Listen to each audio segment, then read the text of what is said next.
Nous sommes au congrès de la FNAIM qui se tient au carrousel du Louvre depuis hier. J'ai le plaisir d'accueillir sur le plateau d'expression Laurent Vimont, président de Century 21. Vous êtes l'un des plus gros réseaux d'agences en France. Comment Century 21 a réussi à faire face à cette période un peu particulière qu'a été la pandémie de Covid sur laquelle on a un peu de mal à sortir aujourd'hui? Bonjour. Bonjour. Simplement parce que l'histoire du réseau, c'est de rester au contact. Et que pendant cet épisode qui a duré 8 semaines, entre le 17 mars et le 11 mai, on a organisé un système de Facebook Live, on va l'appeler comme ça, où tous les 10 jours, je prenais la parole pour mettre en place des plans d'action permettant au réseau de travailler et de faire en particulier ce qu'il ne faisait pas d'habitude. Je prends un exemple tout simple, les fiches RGPD, extrêmement importantes. Et donc on a mis en place ces plans d'action.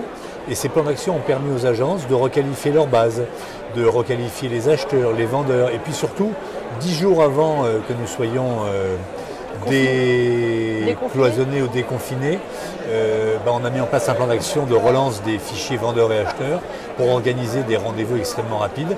Et le jour du déconfinement, le lundi, on avait des dizaines de ventes qui étaient enregistrées parce que les agences, pendant ces 8 semaines, avaient mis à partie ce temps pour mettre en place des choses qu'elles ne faisaient pas habituellement.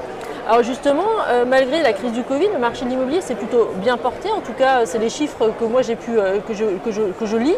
Est-ce que c'est une embellie sur le long terme et surtout comment l'expliquer cette embellie? Alors bien porté, c'est un euphémisme. On va sûrement faire un nouveau record en termes de ventes en 2021, 1 100 000, 200 000 ventes, on ne sait pas encore trop. Est-ce que ça va durer? Alors ma boule de cristal est cassée depuis des années et j'ai appris à dire je ne sais pas. Ce que je sais en revanche, c'est qu'on est sur un marché de taux extrêmement bas, et que ce sont ces taux bas qui portent le marché. Et ils portent pour deux raisons. La première, ils augmentent le pouvoir d'achat des gens solvables, virtuellement, et ils augmentent le nombre d'acheteurs solvables.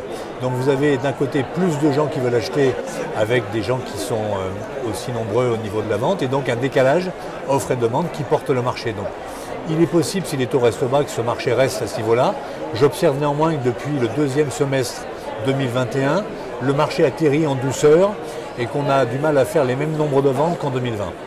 D'accord. Alors aujourd'hui, le congrès de la FNAIM accueille plusieurs candidats à la présidentielle, qui sont d'ailleurs même en train de parler, je crois. Est-ce que l'immobilier, selon vous, occupe une place concrète, en tout cas marquée dans le débat à la présidentielle aujourd'hui? Non, jamais, et ça fait des années que ça dure. Peut-être que le président Sarkozy avait intégré dans son programme des mesures pour le logement, spécifiquement la France de propriétaires.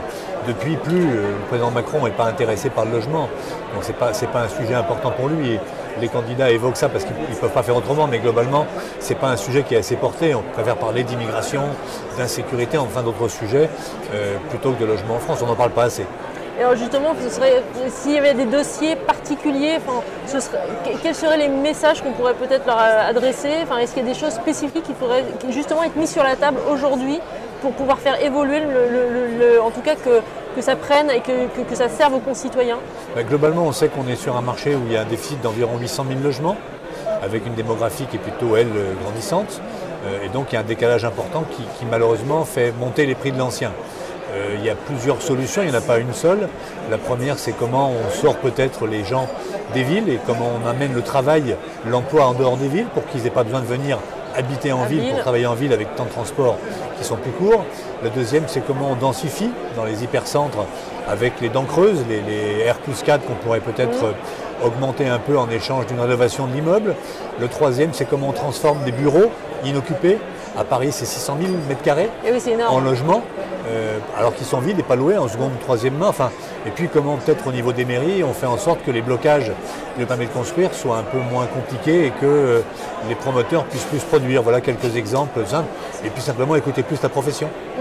Et alors vous, justement, quels sont vos objectifs et vos ambitions pour 2022 de votre côté chez Century 21? On continue à développer le réseau, on continue d'ailleurs à le nettoyer, c'est l'expression que j'utilise, un peu comme un bonsaï, c'est-à-dire qu'on se sépare d'éléments qui sont fatigués, qui n'ont plus le même projet que nous, qu'on remplace par de nouvelles agences. On a un objectif à 5 ans d'être 1200 points de vente, mais ça c'est à 5 ans. Pour l'instant on est 925 agences immobilières. Le développement du syndic et de la gestion locative important. On a aujourd'hui 130 000 lots en gestion et 110 000 lots en syndic, et puis continue à croître en transactions, en recrutant, en formant et de nouvelles agences et de nouveaux collaborateurs. D'accord. Et alors aujourd'hui, vous êtes présent au congrès de la FNAIM. Pour vous, en quoi est-ce intéressant, est-ce utile d'être présent dans un tel rendez-vous? Pour venir vous voir. Merci. Voilà. Nous sommes ravis de vous avoir sur le plateau. Et puis rencontrer des confrères, rencontrer des sociétés qui ont fait de l'innovation, enfin voilà, être dans la profession, de faire de tout simplement. l'échange. Voilà, papoter, venir discuter avec des tas de gens à droite et à gauche. Eh bien écoutez, je vous souhaite un excellent congrès. Merci à vous d'avoir été présent sur le plateau d'Expression et puis bonne continuation. Merci beaucoup. Merci.